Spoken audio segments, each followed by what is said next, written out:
Hello everyone, आप सभी दोस्तों का स्वागत है। इस वीडियो में डिस्कस करने वाले मोल बायो डायग्नोस्टिक आईपीओ को।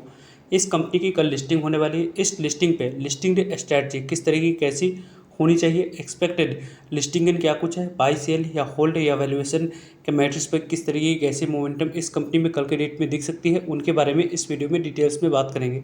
सो वीडियो को इंतजार देखिएगा और ऐसे ही daily IPO grey market premium से जुड़ी चैनल को सब्सक्राइब कर लीजिए। साथ ही कमेंट्स में टेलीग्राम ग्रुप का लिंक दिया गया, वहाँ भी जुड़ सकते हो टाइम पे अपडेट के लिए।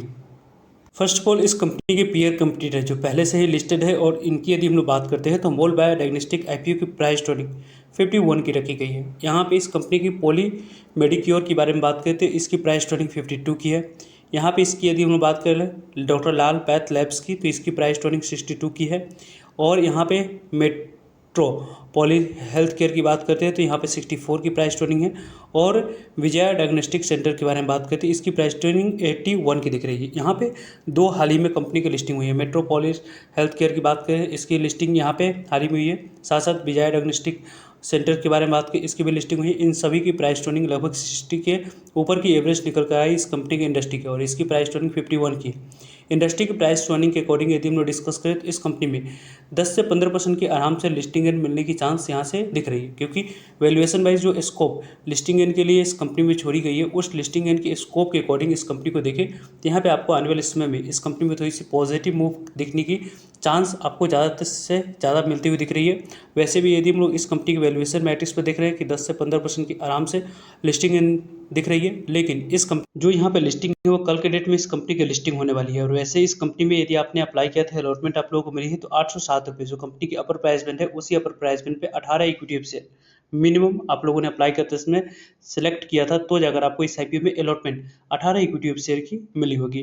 कंपनी के बारे में बात करें, फ्रेश इशू और ऑफर फॉर सेल दोनों कंपनी की यहाँ पे इशू साइज थोड़ी सी ज़्यादा आपको रखी गई थी। इस कंपनी की इशू साइज 940 करोड़ की है। इस 940 करोड़ की इशू साइज में 50% शेयर आपको क्यूआईबी को एलोकेट करने के लिए रखा गया था। 35% शेयर रिटेलर्स को, यानी कि रिटेलर्स को इस आईपीओ में अलॉटमेंट की बात करते हैं तो यहाँ पे आपको अलॉटमेंट ज़्यादा से ज़्यादा मिलती हुई दिखी है। लेकिन ओवरऑल यदि हम लोग इस कंपनी को देखें, इस कंपनी को लॉन्ग टर्म के लिए होल्ड करने के अनुसार से यदि आप लोग इस कंपनी को देख रहे हैं तो आप देख सकते हैं कि 7 अगस्त को जो एंकर इन्वेस्टर को 34,87,770 इक्विटी से 281 करोड़ रुपये की वैल्यू एलोकेट किया गया है, उसकी शेयर को सेल करने की अपॉर्चुनिटी है वो आपको 11 सितंबर को मिल रही है। रेस्ट ऑफ 50% शेयर को सेल करने की अपॉर्चुनिटी यहाँ पे 10 नवंबर को मिलने वाली है। तो ये दो डेट आपके लिए इंपॉर्टेंट रहने वाली है।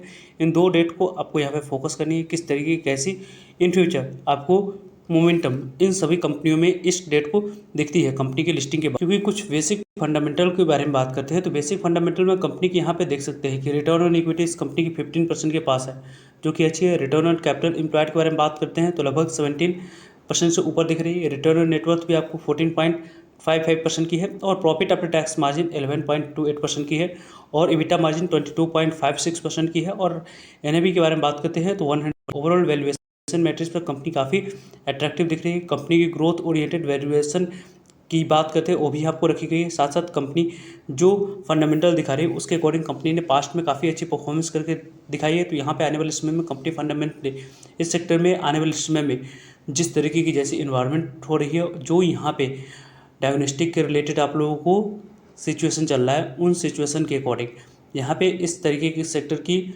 डिमांड्स इन फ्यूचर लगातार कंटिन्यू यहाँ पे ग्रोथ दिखेगी। वैसे तो ग्रोथ दिखना उतनी अच्छी बात नहीं है, लेकिन यहाँ पे इस कंपनी के जो सेक्टर है उस सेक्टर में ग्रोथ इन फ्यूचर आप लोगों को यहाँ पे जिस तरीके की जैसी लाइफ स्टाइल होती जा रही है, मिडिल क्लास की बात करें, इनकम बढ़ती हुई दिख रही है। मिडिल क्लास जितनी बढ़ रहे हैं उसके कारण से भी आपको इस सेक्टर में लाइफ इंश्योरेंस के बारे में बात करें, हेल्थ इंश्योरेंस जो हो रही है उसकी भी यहाँ पे इम्पैक्ट पॉजिटिव वे में दिखा जाता है, क्योंकि आपको जो भी डायग्नोस्टिक होती है उसमें आप लोगों को काफ़ी ज़्यादा रिलीफ में जाते हैं। उसके वजह से भी इस सेक्टर की डिमांड्स यहाँ पे इन फ्यूचर रहने वाली है।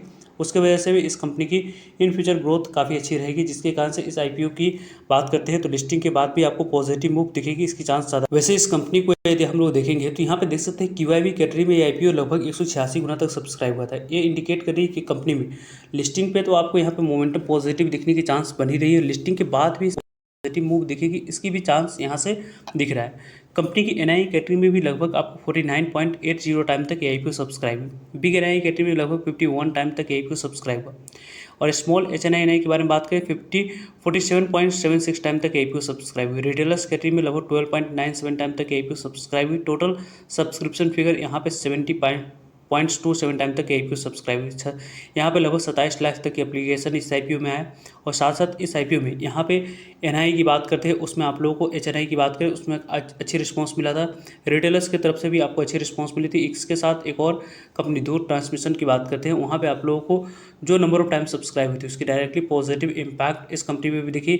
और इसके ग्रे मार्केट प्रीमियम में भी पॉजिटिव यहाँ पे इम्पैक्ट आने वाले समय में दिखा था लिस्टिंग के बाद, क्योंकि ज़्यादा से ज़्यादा QIB कैटेगरी में IPO सब्सक्राइब होना एक पॉजिटिव इंडिकेशन के तौर पर देखा गया, जिसकी डायरेक्टली इम्पैक्ट इस कंपनी की डेली की ग्रे मार्केट प्रीमियम की लिस्टिंग के अकॉर्डिंग यहाँ पे दिख रही है। पर्सनली आप मुझसे पूछोगे तो इस कंपनी के बारे में यदि हम लोग पहले ग्रे मार्केट प्रीमियम को देखते हैं, उसके बाद हम लोग डिस्कस करते हैं कि यहाँ पे किस तरीके कैसे मोमेंटम की एक्सपेक्टेशन आप लोग लेकर चल सकते हो। क्योंकि अभी इसके ग्रे मार्केट प्रीमियम 16 अगस्त को जो कारोबार होते हुए दिख रही है उनके बारे में बात करें, यहाँ पे देख सकते हैं इसकी ग्रे मार्केट प्रीमियम किस तरीके से कैसे कारोबार करी है। लगभग आपको इसकी ग्रे मार्केट प्रीमियम 126 रुपये पे कारोबार करती हुई दिख रही है। लगभग यहाँ पे 126 से लेकर 130 रुपये के राउंड इसकी ग्रे मार्केट प्रीमियम कारोबार कर रही है, जिसके अकॉर्डिंग लगभग आपको लिस्टिंग प्राइस जो निकल कर आती हुई दिख रही है वो आप लोगों को 933 से लेकर 937 रुपये के आसपास निकल कर आ रही है। 15% से लेकर 16% के पास से कंपनी लिस्टिंग इन आपको देती हुई दिख रही है। लगभग 2300 से लेकर 2400 के आसपास IPO आने वाले समय में एक लॉट में यहाँ पे लिस्टिंग इन देती हुई दिख रही है। एक्सपेक्टेड यहाँ पे है कि यह कंपनी 15% से ऊपर की भी लिस्टिंग इन दे सकती है। यदि आप लोगों को इससे पहले एक और कंपनी की IPO टेक्नोक्राफ्ट वेंचर्स IPO की 20% के आसपास की लिस्टिंग गेन की एक्सपेक्टेशन थी, वहाँ आप लोगों को 34% से ऊपर की लिस्टिंग मिली हुई थी। वैसे इस कंपनी में भी उस तरीके की वैसी एक्सपेक्टेशन यहाँ पे दिख रही है। यदि 15% के आसपास की एक्सपेक्टेशन है, वो 20% के पास भी ये कंपनी लिस्ट हो सकती है, उससे ऊपर है। मार्केट कंडीशन अच्छी नहीं रही तो 10% से नीचे भी कंपनी की लिस्टिंग हम लोगों को मिलते हुए दिख सकती है।